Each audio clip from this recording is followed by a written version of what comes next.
क्षमा breaking Jain news. तो ये अकिंचन भाव को मैं धर्म नहीं कहना चाहता, ये हमारी आत्मा की एक शक्ति है, एक ऐसी शक्ति जिसके कारण से हम सब कुछ पाकर के भी और सब कुछ खोकर के भी खुश रह सकते हैं, एक समान बने रह सकते हैं। एक ऐसी शक्ति, इसलिए आज हमें ये जानने की ज़रूरत है कि हम इस अकिंचन की शक्ति को कैसे अपने जीवन में लाएं, इसका उपयोग करें।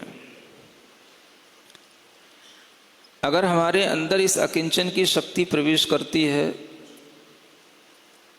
तो जीवन बहुत ही हमें सरल, सुंदर और जीने के काबिल दिखता है।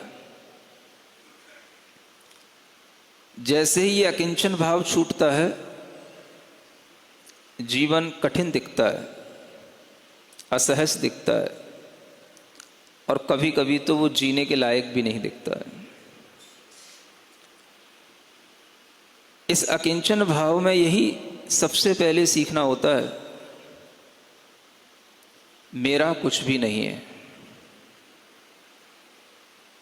और मैं कुछ भी नहीं हूं।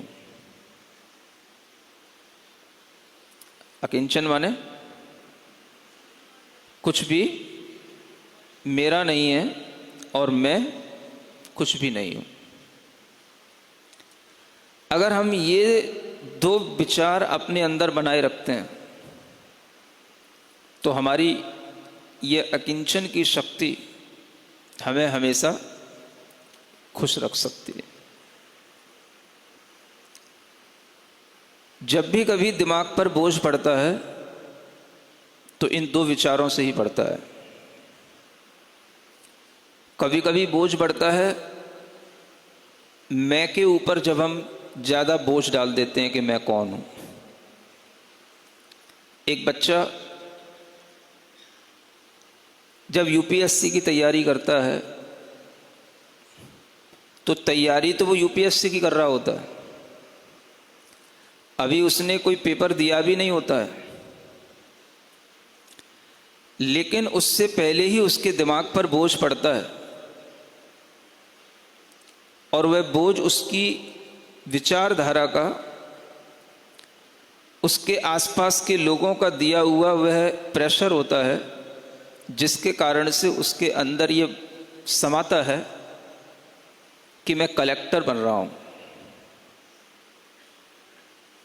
मैं कलेक्टर बनने जा रहा हूं, मैं कोई बहुत बड़ा सरकारी अफसर बनने जा रहा हूं, ऑफिसर बनने जा रहा हूं। अभी ना उसने परीक्षा दी है, ना उसने कुछ किया है, लेकिन उसके दिमाग पर एक बोझ धीरे धीरे आता जाता है, जैसे जैसे वो उस परीक्षा के निकट आता जाता है। जैसे जैसे उसकी वह तैयारी बढ़ रही है, वैसे ही वैसे उसके दिमाग का एक भाव उसके अंदर गहराता जा रहा है, मैं कोई सरकारी ऑफिसर बनने वाला हूं, मैं कोई कलेक्टर बनने वाला हूं, मैं कोई आईपीएस ऑफिसर बनने वाला हूं, लोग मुझे इसी तरह से देख रहे हैं, मेरे परिवार के लोग इसी तरह से मुझे आइडेंटिफाई करते हैं। ये उसके अंदर चलता रहता है और इसी कारण से उसके अंदर ये भाव बढ़ता जाता है, मैं कलेक्टर हो रहा हूं। तो अभी वो कलेक्टर हुआ नहीं है, लेकिन उसके अंदर कलेक्टर होने का भाव ये इतना बढ़ जाता है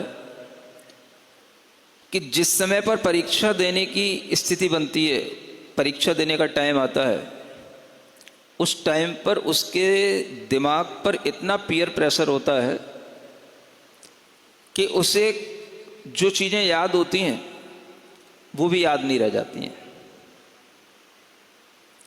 और ये प्रेशर आप इस तरह से देख सकते हो कि जब तक वो इस एग्ज़ाम हॉल में बैठा है तब तक उसको याद नहीं आएगा, और जैसे ही उसके सामने से वो पेपर चला जाएगा, बाहर निकलेगा, उसे उस क्वेश्चन का आंसर याद आ जाएगा। सुनते हो? पेपर देते हो कि नहीं? महाराज हम कहाँ पेपर देते हैं, अब तो हम बहुत बड़े हो गए हैं। आज ही दिया था?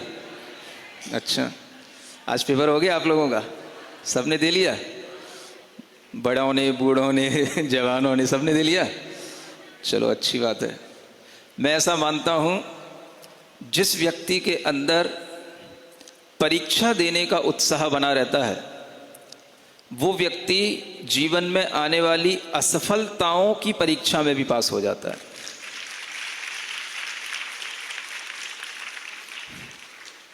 इसलिए परीक्षा देनी चाहिए। किसी भी कारण से कोई परीक्षा होती है तो उस परीक्षा से जी नहीं चुराना चाहिए। परीक्षा छोटी हो बड़ी हो, हमें परीक्षा से डर नहीं लगना चाहिए। बचपन से हमें अगर डर लगा है तो किस चीज से? परीक्षा से। पढ़ने से डर नहीं लगता बच्चों को। डर किससे लगता है? परीक्षा से। 8 दिन आपको पढ़ाते रहे, आपको इतना डर नहीं लगा होगा जितना आज आपको 2 से 3 बजे के बीच में डर लगा होगा, है ना? नहीं लगा? चलो, इसका मतलब तो है कि आप पक्के बन गए हो, आपकी सभी शक्तियां प्रकट हो रही हैं। तो यही एक टेंडेंसी होती है बच्चे की भी, बड़े की भी, कि वह पढ़ता है, सुनता है, उसको अच्छा लगता है पढ़ना, सुनना, लिखना, ये सब अच्छा लगता है। जब लिखने पढ़ने की बात की जाती है तो हर बच्चे के अंदर उत्साह आता है। लेकिन जैसे ही उसके सामने ये दिखाई देता है कि नवंबर में परीक्षा है, कि दिसंबर में परीक्षा है, तो उसके लिए दिमाग भारी होने लग जाता है।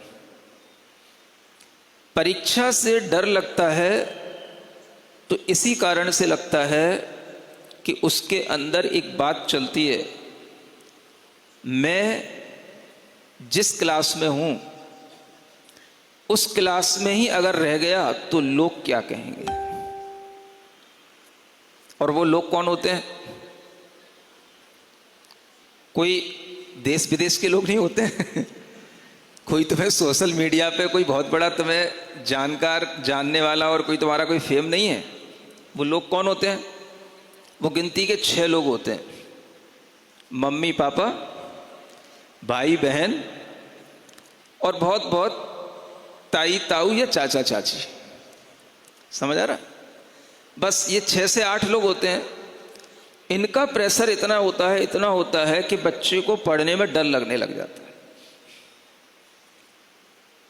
और उस डर के कारण से वह परीक्षा में भी भूलने लग जाता है। अब इस समस्या का अगर कोई समाधान है तो मैं देख रहा हूं कि इस समस्या का समाधान सिर्फ अकिंचन की शक्ति में है। कौन सी शक्ति? मैं धर्म नहीं बोलूंगा इसको। क्या है ये अकिंचन? हमारी आत्मा की शक्ति है। इसे शक्ति बनाओ।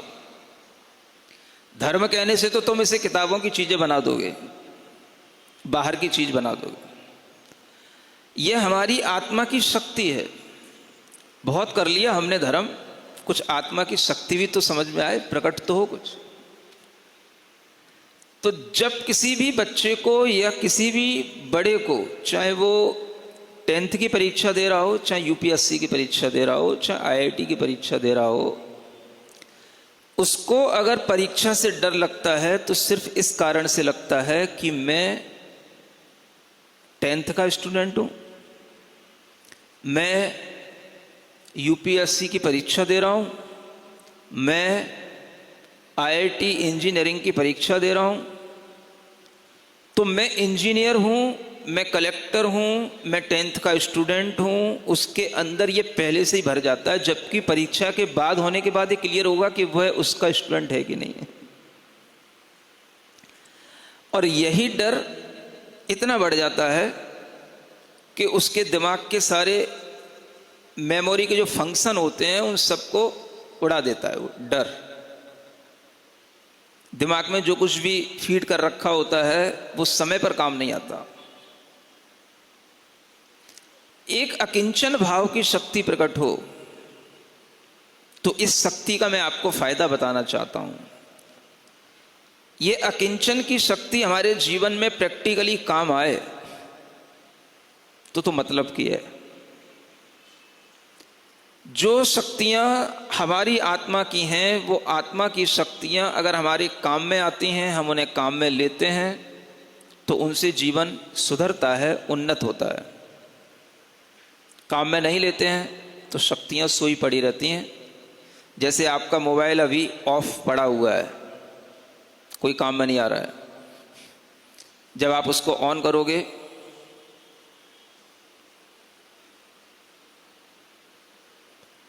तब वह काम आएगा।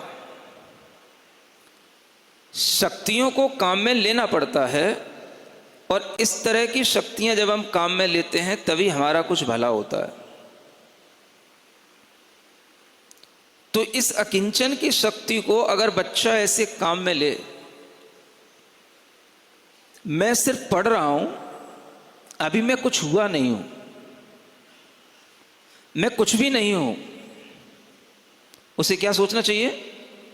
मैं अभी कुछ भी नहीं हूं, मैं भी कुछ भी बना नहीं हूं, लेकिन उसके अंतरंग में ये बैठने लग जाता है कि मैं कलेक्टर बन रहा हूं, मैं इंजीनियर बन रहा हूं, मैं डॉक्टर बन रहा हूं, मैं बन गया हूं। कुछ कुछ तो ऐसा भी सोच लेते हैं। जबकि यह अकिंचन की शक्ति क्या कहती है? मैं अभी कुछ भी नहीं हूं। अगर आप अपने मन के अंदर सिर्फ ये भाव बना के रखें कि मैं कुछ भी नहीं बना, न मुझे कुछ बनना है, न मैं कुछ हूं, मेरा काम तो सिर्फ पढ़ना है और पास होना है, पढ़ना है, परीक्षा देना है। अगर हमारा इतना सा उद्देश्य बना रहे कि मुझे सिर्फ पढ़ना है और परीक्षा देना है, तो हमारे अंदर जो एक प्रेशर दिमाग पर आता है, दिल पर आता है, जिसके कारण से हार्ट बीटिंग बढ़ती हैं, जिसके कारण से कई बार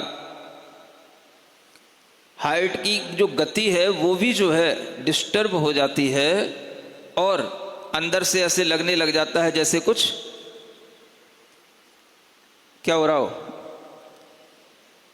कुछ जैसे जल्दी जल्दी जल्दी जल्दी कुछ सिस्टम भीतर चल रहा हो, धड़कनें बढ़ गई हो, एकदम से डर बढ़ गया हो, नींद नहीं आ रही हो, भूख भी नहीं लग रही हो, दिमाग भारी हो रहा हो, आंखों पे अंधेरा छा रहा हो, चक्कर आ रहे हो। ये सब क्या हो रहा है? ये सब अकिंचन की शक्ति नहीं समझने के कारण से हो रहा है। मैं कुछ भी नहीं हूं, और यही सोचते सोचते अगर हम आगे बढ़ें तो हम बहुत कुछ बन सकते हैं। ये हमें आचार्यों ने बताया है। क्या सुना? ऐसा नहीं है कि अगर मैं सोच लूंगा मैं कुछ भी नहीं हूं तो मैं कुछ भी नहीं होऊंगा, ऐसा नहीं है। आचार्य कहते हैं जिस समय पर आप अपने आप को अकिंचन महसूस कर लोगे, अकिंचन सोच लोगे, उस समय पर आप बहुत ऊंचे हो जाओगे, बहुत बड़े बन जाओगे। अकिंचनो हम इत्यास्व त्रैलोक्याधिपतिर्भवे योगी गम्यम तब प्रोक्तम रहस्यम परमात्मन। एक कारिका है, श्लोक है आत्मानुशासन का। क्या कहते हैं आचार्य?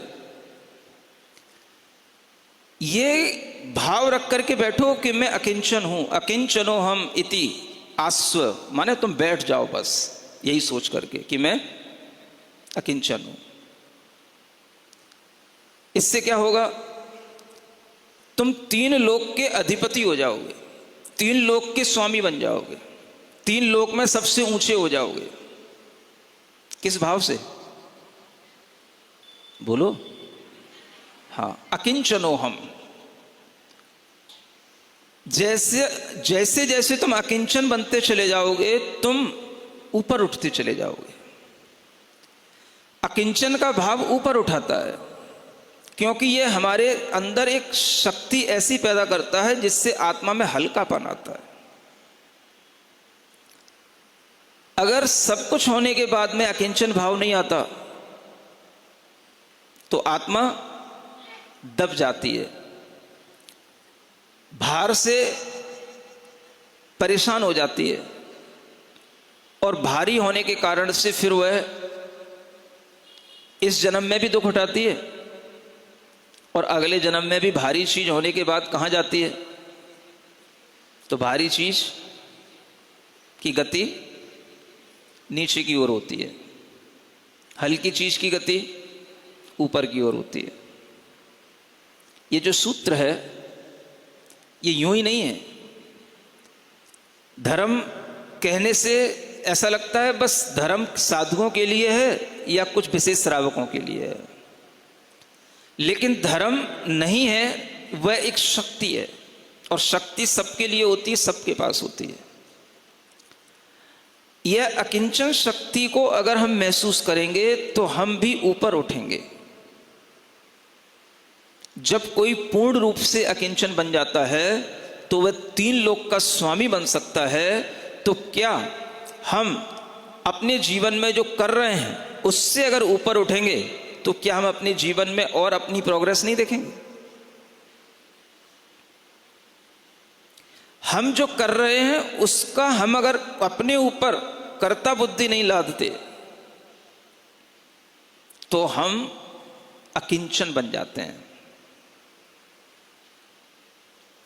कभी भी आप किसी से कुछ भी निवेदन करें, कुछ भी कहें और अंत में लिख दें मैं अकिंचन हूं, क्या सुना? हाँ, मैं ये कह रहा था, ये सुझाव दे रहा था, ऐसा आपके साथ कर रहा था, लेकिन अंत में आपने क्या लिख दिया? मैं अकिंचन हूं। यही भाव आपके अंदर की एक बहुत बड़ी लघुता का भाव बताता है, और व्यक्ति जितना भीतर से लघु होता है उतना ही ऊपर उठता है। जब बच्चा इस तरह की टेंशन लेते लेते भी अपने आप को उस टेंशन में नहीं डालता कि मैं डॉक्टर बनने जा रहा हूं, कि मैं इंजीनियर बनने जा रहा हूं, कि मैं IPS बनने जा रहा हूं, कलेक्टर बन रहा हूं, मैं भी कुछ नहीं बन रहा हूं, मैं क्या कर रहा हूं? मैं अकिंचन हूं। उसे क्या सिखाया जाए? मैं अकिंचन हूं। बेटा तू कुछ नहीं कर सकता है, तू तो सिर्फ पढ़ और पेपर दे। माता पिता बच्चे को सिर्फ इतना सिखाएं, कभी ना कहे बच्चे से कि बेटा तू डॉक्टरी की तैयारी कर, कि तू कलेक्टरी की तैयारी कर। क्या बोलना? तुझे जिस भी स्ट्रीम में जाना हो, जिस तरह के फील्ड में तुझे आगे बढ़ना हो, तू सिर्फ पढ़ और परीक्षा दे। तुझे कुछ नहीं बनना है, तुझे अकिंचन बनना है, अकिंचन रहना है, अपने अंदर की अकिंचन शक्ति को बढ़ाना है। मैं गारंटी से कहता हूं वह बच्चा कभी भी डिप्रेशन का शिकार नहीं हो सकता। उस बच्चे के लिए कभी भी टेंशन उसकी नींद को चुराने वाला नहीं बन सकता। लेकिन माता पिता जब खुद में ऐसा भाव नहीं करेंगे, बच्चे को कैसे करा पाएंगे? संस्कारों की बात करते हैं, हम कौन से संस्कार दें बच्चों को जिससे बच्चे अच्छे बने? आप बच्चों को संस्कार बाद में देना, पहले अपने अंदर तो कुछ संस्कार डाल लो। आपके अंदर कोई संस्कार ऐसा तो हो जो बच्चों के लिए संस्कारित करने के काम में आए। आप अपने अंदर पहले इस अकिंचन की शक्ति को सीखो, अकिंचन को समझो, और इस अकिंचन की शक्ति का ही पाठ जब आप बच्चों को पढ़ाएंगे तो बच्चा पढ़ेगा, परीक्षा देगा, नियम से आगे बढ़ेगा, लेकिन कभी भी कर्तृत्व बुद्धि का शिकार नहीं होने के कारण से, कर्तृत्व बुद्धि का बोझ उसके ऊपर नहीं होने के कारण से उसे कभी भी परीक्षा में भारीपन महसूस नहीं होगा। ये अकिंचन की शक्ति है, इसे अपने अंदर महसूस करो। इसलिए एक समझदार माता पिता अगर अपने बच्चों को अच्छा बनाना चाहते हैं तो आज से ये सीख लें, संकल्प कर लें, अपने अंदर एक नई समझ पैदा कर लें कि मुझे बच्चों के लिए क्या कहना है, क्या बनाना है, कैसे आगे बढ़ाना है। कह पाएंगे? क्या कहना है? यूं मत कह बैठना बेटा तुझे कुछ भी नहीं बनना है, तो बट तुझे बुद्धू बनना है, ऐसा तो नहीं बोल दोगे? क्या कहना है? बेटा तुझे अकिंचन रहना है। कैसा रहना है? हाँ, माने कुछ कर भी ले या कुछ ना भी कर ले, कुछ बन भी जाए कुछ ना भी बन जाए, तो भी तेरे अंदर अकिंचन की शक्ति रहना है। अकिंचन माने मैं कुछ नहीं हूं। अपने ऊपर किसी भी तरह की इन उपाधियों का प्रेशर नहीं लेना है, इन डिग्रियों का प्रेशर नहीं लेना है। मैं अकिंचन हूं। सब कुछ कर, सब कुछ पढ़, परीक्षा दे, लेकिन भाव क्या रखना है? मैं अकिंचन हूं, मैं अकिंचन हूं, मैं अकिंचन हूं। मेरे ऊपर अपनी डॉक्टरी, अपनी कलेक्टरी, अपनी कोई भी तरह की जॉब इस रूप में हावी ना हो जाए कि मैं अकिंचन पने को भूल जाऊं। याद क्या रखना है बेटा? तू अकिंचन है। अगर माता पिता अपने बच्चे को एक तनाव रहित जीवन जीना सिखाना चाहते हैं, बच्चे को किसी भी तरह की परीक्षा के प्रेशर से बचाना चाहते हैं, तो उससे ये अकिंचन की शक्ति का पाठ रोजाना उसे सुनाना चाहिए, पढ़ाना चाहिए और प्रतिदिन बताना चाहिए। रोजाना स्कूल जाने से पहले प्रतिदिन उस बच्चे को कहा जाए, बेटा स्कूल में जा रहे हो, अच्छे से पढ़ना, याद करना, लेकिन जो मैं कह रही हूं उसको याद रखना। तुम अकिंचन हो। क्या हो? हां, मतलब बोलो क्या हुआ? मैं कुछ भी नहीं हूं। तो फिर मैं बुद्धू कैसे हो सकता हूं जब मैं कुछ भी नहीं हूं? तो मैं कुछ भी नहीं हूं ना। तो मैं कुछ भी नहीं हूं, ये भाव ही अपने आप में बहुत हल्का बनाने वाला भाव है। जब तक वह बच्चा आगे पढ़े बढ़े तब तक उसके अंदर रहना चाहिए मैं कुछ भी नहीं हूं। और जब से वो कमाने लग जाए, सुन रहे हो, जब उसके हाथ में कुछ आने लग जाए, उसका अपना कुछ मनी वह बैलेंस में लेने लग जाए, तब उसके अंदर उसी अकिंचन का ये वाला भाव लाना चाहिए, मेरा कुछ भी नहीं है।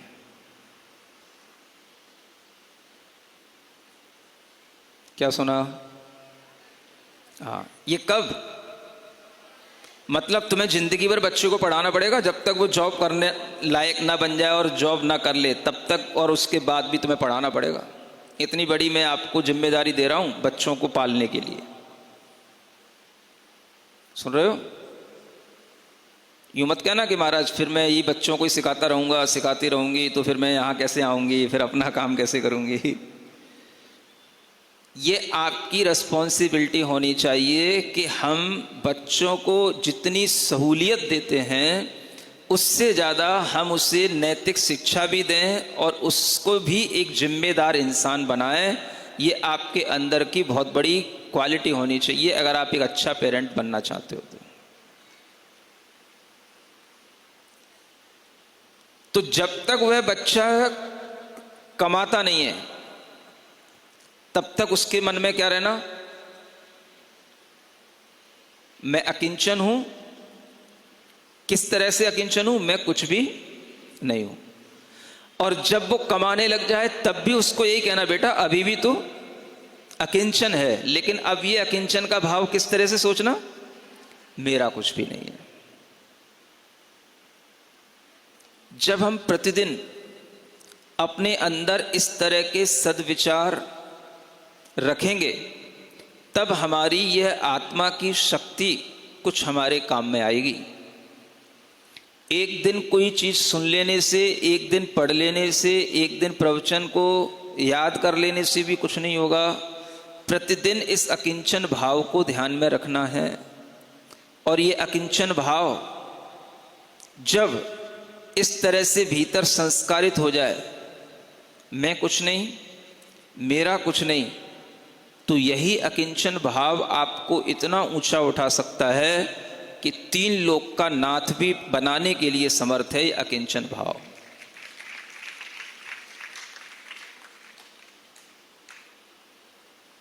कैसे बनता है आदमी 3 लोक का नाथ? रावण के बारे में आपने सुन रखा है, राम के बारे में तो सबने सुन रखा है, रावण के बारे में कहता हूं। जैसे रावण की बात आती है तो आप कहते हो उसने बहुत बुरा किया, उसने बहुत बुरा किया, वो बहुत पापी था, वो बहुत अहंकारी था, वो ये था, वो था। एक ही जन्म के लिए था ना वो, कि वो जैसा था वैसा ही बना रहेगा जन्म जन्मांतरों तक। अगर कोई भी आत्मा एक जैसा ही बना रहेगा जन्म जन्मांतरों तक, तो फिर उस आत्मा का कोई परिणमन ही नहीं होगा, कुछ उसमें बदलाव ही नहीं होगा, तो फिर वो आत्मा का उत्थान पतन कैसे संभव है? तो कई बार जब ये बात सामने आती है कि रावण कुछ जन्मों के बाद इतना बड़ा बनेगा, इतना बड़ा बनेगा कि वो भी 3 लोक का नाथ बनेगा, तीर्थंकर बनेगा। ये बात कई लोगों को पचती नहीं है।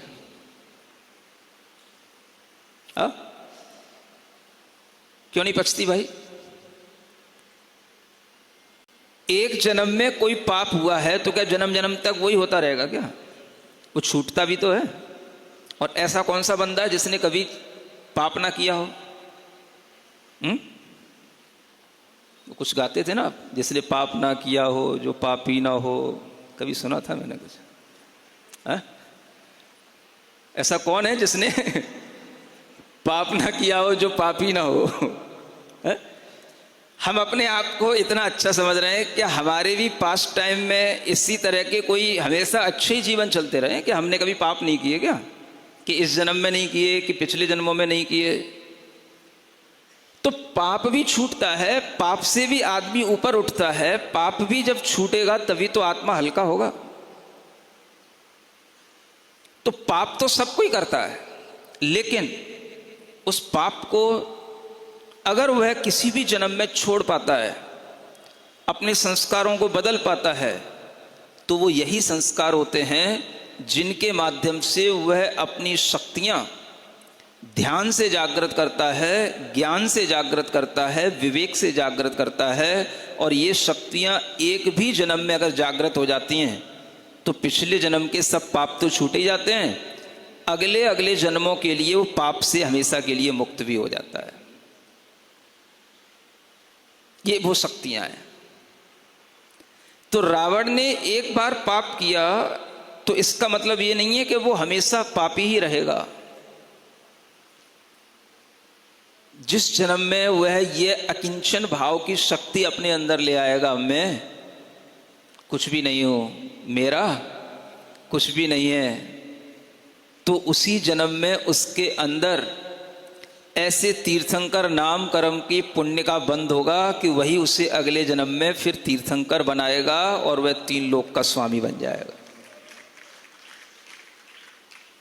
समझ रहे हो ना? किस धर्म के कारण, किस शक्ति के कारण? ये अकिंचन की शक्ति है।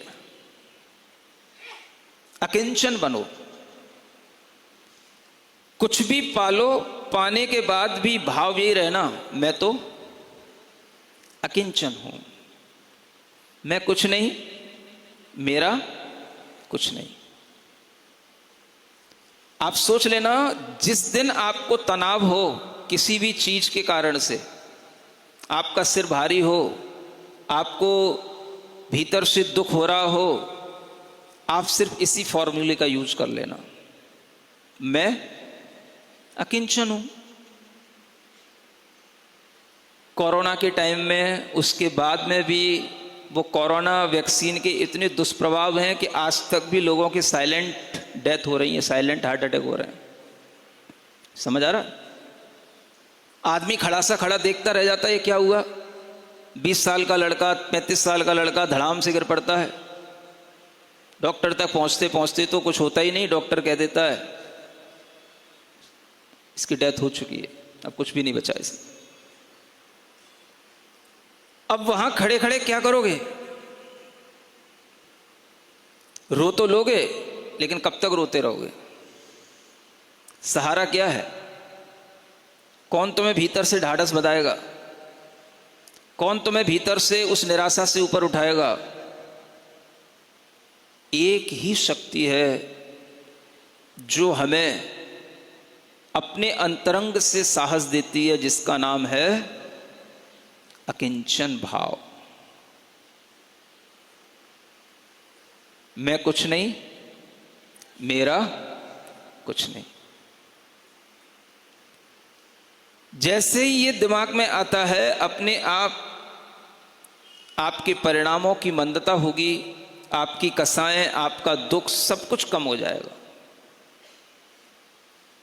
अभी तक जो हमने सीखा,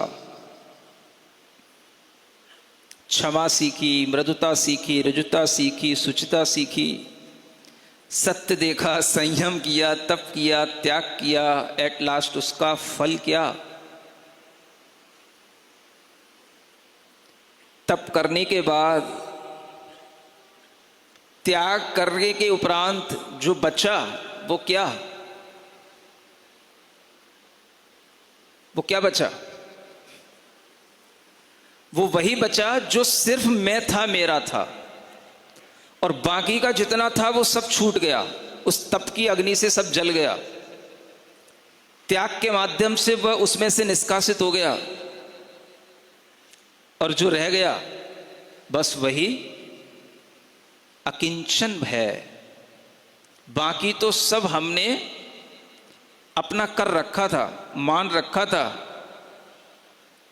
और उसके कारण से हमने अपने अंदर मोह भी पैदा किया था, उसके कारण से मुझे दुख भी हुआ था, और वह सब हमारी मान्यता में था कि ये मेरा है, ये मेरा है, ये मेरा है। और जब हमने ऐसा तप किया, त्याग किया, तो अब जो बचा तप और त्याग करने के बाद में, तो वहां दिखाई देता है जो कुछ भी तुमने अपने अंदर एक्स्ट्रा जोड़ रखा था वह सब बाहर निकल रहा है, और वही रहेगा, सिर्फ बचेगा क्या? जो आपका है। बाकी सब धीरे धीरे रिस जाएगा। रिसना जानते हो? त्याग में क्या होता है? छूटता जाएगा, छूटता जाएगा। कभी आप लोगों को फोड़ा हुआ है? फोड़ा छोटा मोटा नहीं, बड़ा वाला हुआ है? कितने लोगों को हुआ? हाथ उठाना। अरे बहुत सारे लोगों को हुआ है। बचपन में तो सभी को होते हैं, कभी कभी बड़े में भी हो जाते हैं। बड़े में जब हो जाता तो वो कहलाता है बाल तोड़। क्या बोलते हैं? हाँ, कहीं भी होगा, अगर वो फोड़ा हो गया, गहरा हो गया, तो उसे क्या बोलेंगे लोग? बाल तोड़। समझ आ रहा है? ऐसा ही एक फोड़ा, एक बाल तोड़ हमको हुआ। बचपन की तो कोई याद नहीं, कब हुआ? दीक्षा के बाद हुआ। दीक्षा के जस्ट बाद, दीक्षा के उपरांत पहले चतुर्मास में ऐसा लगता है कि जैसे सारे कष्ट, सारे उपद्रव दीक्षा लेने के बाद ही उदीरित हो जाने लग जाते हैं। मतलब मैं अगर पहले चतुर्मास को याद करता हूं तो उस चतुर्मास की मुझे कोई सुध ही नहीं है, पूरे चतुर्मास भर बीमार पड़ा रहा। पहले बुखार आता रहा, फिर बुखार कुछ ठीक हो गया, फिर दोबारा फिर बुखार आ गया, फिर ठीक हो गया, फिर अंत में बाल तोड़ हो गया और पूरा चतुर्मास इसी में निकल गया। पहला चतुर्मास 98 का सागर भाग्योदय का चतुर्मास था, आचार्य महाराज के सानिध्य। उसका निशान आज तक है पैर पर, समझ आ रहा। और उस बाल तोड़ में इतना दर्द कि पैर न तो नीचे रखते बने न ऊपर उठाते बने, इतना भारी कि ना खड़े होते बने ना बैठते बने। करना तो सब है, भोजन तो, आहार तो खड़े ही होकर करना है, बैठ के तो करने का कोई प्रावधान है ही नहीं है। पैर से खड़ा नहीं हुआ जा रहा, चला नहीं जा रहा, और फिर भी चर्या करनी है। दर्द बढ़ गया, आचार्य महाराज को बताया कि इस तरह से दर्द हो रहा है। तो भाग्योदय की जो बिल्डिंग थी उसमें 2-3 स्टोरियां जैसे यहाँ पर है ना, उसी तरह से सब वहाँ पर उस समय पर पूरा संग रुकता था, ऐसी व्यवस्था थी। अब आचार्य महाराज ऊपर की बिल्डिंग में शुद्धि कर रहे, ऊपर की स्टोरी पर, और वहाँ पर उन्होंने बुलाया। तो मैंने कहा मुझसे तो पैर ही नीचे नहीं रखा जा रहा, मैं ऊपर कैसे चढ़ूंगा। तो उनने 2-3 मुनि महाराजा को भेज दिया, लेके आओ। कोई हाथ पकड़े, कोई बाह पकड़े, ले गए। और ले जाने के बाद में आचार्य सिंह शुद्धि कर रहे थे। वो कभी कभी मजाक के मूड में भी रहते, कभी कभी क्या, वो छोटे छोटे बच्चों को देख करके, उस समय अपन बच्चे ही थे छोटे से, नई नई दीक्षा हुई थी, तो देख रहे थे देखो इसके लिए कैसा हो रहा है, क्या हो रहा है। तो मैं तो कष्ट के मारे, पीड़ा के मारे, मेरी तो हंसी गायब थी और उनको हंसी आ रही थी। तो मैंने कहा ये क्या बात हुई भाई। तो कहते हैं क्या हो गया। मैंने कहा दर्द हो रहा है, बहुत तेज दर्द हो रहा है, रात भर सो नहीं पाया, बहुत पैर भारी हो रहा है, नीचे नहीं रखा जा रहा। तो आहार करने नहीं जाना क्या। अरे आहार करने नहीं जाऊंगा, दिन भर कैसे निकालूंगा आहार तो करना ही है। तो फिर तुमसे खड़े होते तो बनेगा नहीं, तो आहार कैसे करोगे। सुन रहे हो ना, देखो कैसे मानसिकता चेक करते हो। तो अब जितना खड़े होते बनेगा उतना कर लूंगा। तो उनका देखो एक मतलब वो जो स्वभाव कहते हैं ना, कौतुक का स्वभाव होता है, आचार्यों का एक स्वभाव होता है कौतुक करने का, है ना। तो वो स्वभाव कैसे आ रहा है सामने। तो कहते हैं अब देखो तुमसे भोजन तो किया नहीं जाएगा, आहार तो पूरा होगा नहीं, ऐसा करो आज ऊनोदर तप कर लो। ऊनोदर होता है ना, भूख से कम खाना। मैंने कहा मुझसे कोई तप नहीं हो रहा है, मैं तो जैसे तैसे एक बार जो कुछ भी थोड़ा बहुत लेकर के आ पाऊंगा आ जाऊंगा, इससे ज्यादा मैं कुछ नहीं कर सकता। अब फिर देख लो तुम्हारी मर्जी है। तो उन्होंने तो कह दिया ऊनोदर तप कर लो, समझ आ रहा है। अब तप करने के लिए भी तो अच्छी मानसिकता चाहिए पड़ती है ना, ऊनोदर करने के लिए भी। अब उस ऊनोदर पे ध्यान रखूंगा कि वो दर्द है उस पे ध्यान रखूंगा। तो हमने कहा हमसे कुछ नहीं हो पाएगा। तो कहने लगे कोई बात नहीं, अब जैसा बने वैसा कर लेना, ठीक है। अब वो जैसे तैसे है ना, महाराज लोग थे साथ में, तो वो आहार करने के लिए नीचे की बिल्डिंग में ही जो है, नीचे की स्टोरी में मंदिर था वहीं पर, और वहीं पर पास में ही व्यवस्था थी। तो वहाँ खड़े हो गए आहार करने के लिए। महाराज भी थोड़े से पकड़े रहे, जल्दी जल्दी में थोड़ा सा लेना होता है, 10-12 मिनट खड़े हो पाते हैं, लिक्विड इक्विड की चीज़ें जल्दी जल्दी सब वो, और उसमें भी थोड़ा सा ले पाए, और उसमें भी अंतराय आ गया, समझ आया। अब अंतराय आ गया तो अब तो अंतराय आ ही गया। तो बैठ गए, अब हो गया। अब आचार्य महाराज के पास पहुंचे प्रत्याख्यान करने के लिए। तो फिर उनको बताया, सब लोग बताते हैं वहाँ पर, आज ठीक हुआ कि अंतराय हुआ, क्या हुआ, तो बताया आज अंतराय आ गया। और जम के हंसने लगे वो तो मैंने कि इनको, मैं सोच रहा हूं इनके अंदर कोई हमदर्दी है भी है कि नहीं है। वो खूब हंसने लगे और सब लोग देखने लगे, भाई ये तो पीड़ा में है और अच्छा से हंस रहे हैं। तो फिर थोड़ी देर बाद पूछा, क्या हो गया, आपको इतनी हंसी क्यों आ रही है? हंसी इसलिए आ रही है, तुमसे कहा था ना ऊन उधर कर लो, ऊन उधर कर लेते तो तब करने की निर्जरा और अच्छी होती। अब करना तो पड़ा ही ना, अंतरा है, ऊन उधर तो हो ही गया। उस फोड़े की वेदना को लेकर के बाद में भी आचार्य महाराज देखते रहे और उसके बाद वो फोड़ा बना रहा। बहुत दिनों में उसकी हीलिंग हो पाई और इतना उसके अंदर से रिसाव होता था कि ऐसा लगता था जैसे उसके अंदर अगर इतनी बड़ी कोई कीली भी डाल दी जाए तो चली जाए। महीनों तक वो इस तरह से चलता रहा, तब जाकर के वो ठीक हुआ। उस स्थिति में भी चर्या वही होती रही। आचार्य महाराज बिहार कर गए, कुंडलपुर गए और हम उनके पीछे पीछे भी चलते रहे। 2 दिन बाद चले, लेकिन उनके पीछे पीछे भी चलते चलते कुंडलपुर तक पहुंचे और पूरा उस समय तक ऐसा ही रिसाव होता रहा। यद्यपि आचार्य महाराज ने कहा था कुछ दिन यहीं रुकना, लेकिन उनके जाने के बाद मुझे चैन नहीं पड़ी, मुझे बिल्कुल अच्छा नहीं लगा। मैं 2 दिन बाद ही फिर वहां से निकल लिया, मुझे नहीं रुकना यहाँ पर। उस समय पर समझ में आया कि देखो, आचार्य महाराज के सानिध्य में रहने से किस तरह से दर्द को भी सहन करने की वह तरकीबें हमें बताते हैं। दर्द में भी कैसे वो हंसाते हैं, और वो खुद हंसेंगे तो फिर हमें तो हंसना ही पड़ेगा। नहीं समझ पाया? तो ये तभी संभव होता है जब हमारे अंदर अकिंचन भाव गहरा रहा हो, तभी हम अपने शिष्यों को भी अकिंचन की अनुभूति करवा पाते हैं। कि वही अकिंचन भाव है। दुखी होने की जरूरत नहीं, पीड़ा में पीड़ित होने के लिए भी अगर महसूस होता है पीड़ा, तो उसमें भी हंसी लाओ, उसमें भी खुश होना सीखो। वो भी चला जाएगा, रिस जाएगा, निकल जाएगा, धीरे धीरे हल्का हो जाएगा। त्याग धर्म इसी का नाम है।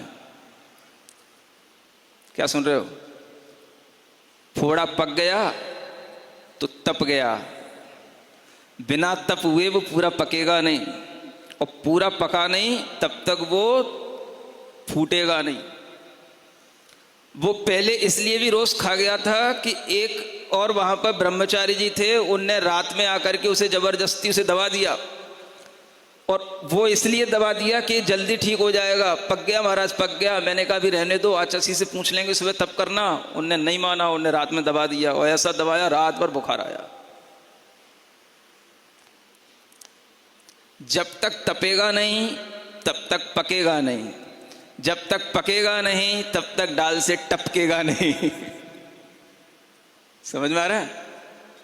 फोड़ा भी जब पक जाता है तभी उसके भीतर जो बन जाता है वो रिश्ता है, निकलता है। तो तब क्या करता है? तब पकाता है। त्याग कर क्या करता है? त्याग उसमें से फिर सारा मटेरियल, जो भी फॉरेन मटेरियल है, वो सब उसको निकाल देता है। और फिर उसको निकालने के बाद में, मवाद निकलने के बाद में जो बचता है, फिर जो राहत आती है, उसका ही नाम अकिंचन शक्ति है, अकिंचन भाव है। क्या समझ रहे हो? हाँ, हल्कापन तभी आएगा, और वह हल्कापन आने से ही जो फीलिंग आती है, वही फीलिंग अकिंचन भाव की फीलिंग है। इसलिए जो भी आत्मा से चिपका हुआ है, वह चिपकी हुई चीजें हमारी कुछ और नहीं है, वो चीजें हैं जो हमारी नहीं थी, हमने चिपका ली। हमारे अंदर क्या चिपका है? तो राग चिपका है, ममत्व चिपका है, मोह भाव से सब कुछ मैं और मेरेपन का भाव चिपका है। और ये भाव जब तक चिपका रहता है, तब तक आत्मा भीतर से हल्का नहीं हो पाता। और हल्के हुए बिना वो ऊपर कैसे उठ पाएगा। इसलिए क्या कहते हैं आचार्य, तुम हमेशा अकिंचन होकर के बैठो। रहस्यम परमात्मन, लिखा है ना, एक रहस्य परमात्मा बनने का रहस्य बताया जा रहा है। अकिंचनोहम इत्यास्व त्रैलोक्याधिपतिर्भवे योगी गम्यम तब प्रोक्तम। ये योगियों के द्वारा गम्य माने योगी लोगों ने इस रहस्य को जाना है। इस परमात्म पने के रहस्य को प्राप्त करने की तरकीब किसने बताई? उन योगियों ने जो इस अकिंचन भाव को उपलब्ध हुए, उन्हीं ने बताया। इसलिए अगर तुम भी उन योगियों की जानी हुई पहचानी हुई चीजों को अपनाना चाहते हो तो इस अकिंचन भाव को अपनाओ। यह शक्ति है आत्मा की जो ऊपर उठाती है, और इसी शक्ति के कारण से वह परम आत्म तत्व को, वह आत्म तत्व उपलब्ध कर लेता है। परमात्मा बनने का यही रहस्य है, ये समझ लो आप। सेकंड लास्ट डे है ना, बस आज अगर इस अकिंचन की शक्ति को अपना लोगे तो कल तो परमात्मा बन ही जाओगे, है? इसलिए कह रहा था बस सेकंड लास्ट ये और लास्ट, बस ये दो चीजें ही सारभूत हैं 10 दिन की। और ये सार इसीलिए है कि जो कुछ भी मैं और मेरेपन के भाव के साथ जुड़ता है वो हमें भारी बनाता है। जब जब आपको जिस चीज से तनाव हो, आप उसी समय पर मैं कुछ नहीं, मेरा कुछ नहीं। कई लोगों के पास बहुत वर्कलोड हो जाता है ना। कई लोग बहुत सारा काम करते हैं, बहुत सारा काम ले लेते हैं, और फिर उस काम को करने के लिए फिर उनके पास में कभी कभी समय की भी कमी पड़ती है। काम सब करना होता है। क्या सुन रहे हो? अब क्या तरीका है? ये मैनेजमेंट भी हम सिखाएं? क्या तरीका है? आपके पास जो भी काम है उन कामों को अगर आप बिखरा हुआ देखेंगे, अरे मुझे वह भी याद आ गया, वह भी करना है, मुझे ये भी काम करने के लिए छोड़ दिया था, ये भी करना है, ये भी बचा हुआ रह गया था, ये भी करना है, आज ये नहीं हो पाया, अब इसको कल कैसे करेंगे, परसों का छूटा हुआ ये काम है, 1 महीने से वो काम चल रहा है। अगर आप यूं सोचेंगे तो आपके दिमाग के सारे न्यूरॉन्स जो ब्रेन के अंदर काम करते हैं वो सब डिस्टर्ब हो जाएंगे। आपका दिमाग फटने लग जाएगा, आप भारी हो जाएंगे, और फिर आप इतने फ्रस्ट्रेट हो जाएंगे भीतर से कि आपको लगेगा मैं कुछ नहीं करना चाहता, मुझे कुछ नहीं हो सकता। आपके अंदर इतनी थकावट आ जाएगी कि आप किसी भी काम के लायक नहीं रहेंगे। अब ऐसी प्रॉब्लम आती है तो क्या करना? सुन रहे हो? इसी अकिंचन शक्ति का सहारा लेना। लेकिन कैसे लेना? तरीके से लेना। जो काम आपको 10 तरह के 10 जगह बिखरे हुए दिखाई दे रहे हैं, उन्हें एक लाइन में अरेंज करो। पहले लाइन में अरेंज करने का मतलब उनकी एक टेबल बनाओ, उनको लिखो। लिखने के बाद तुम्हें दिखने लगेगा कि जो काम हमें बहुत ज्यादा दिख रहे थे वो काम सिर्फ 10 हैं या 15 हैं, बहुत बहुत 20 हैं। समझ आ रहा? अब क्या करें? अब उन कामों में से वो देखो जो काम हमारे अभी करने योग्य हैं और जिन्हें हम पहले कर सकते हैं। अपने आप को हल्का करने के लिए पहले उन कामों को निपटाओ जिन्हें हम जल्दी कर सकते हैं, 2 दिन में, 4 दिन में कर सकते हैं। उस 20 की लिस्ट में से अगर हमारे लिए 5 काम भी ऐसे निकल आए जो हमने 2 दिन में कर दिए तो 15 ही बचेंगे। समझ आ रहा? हल्कापन आपको महसूस होगा।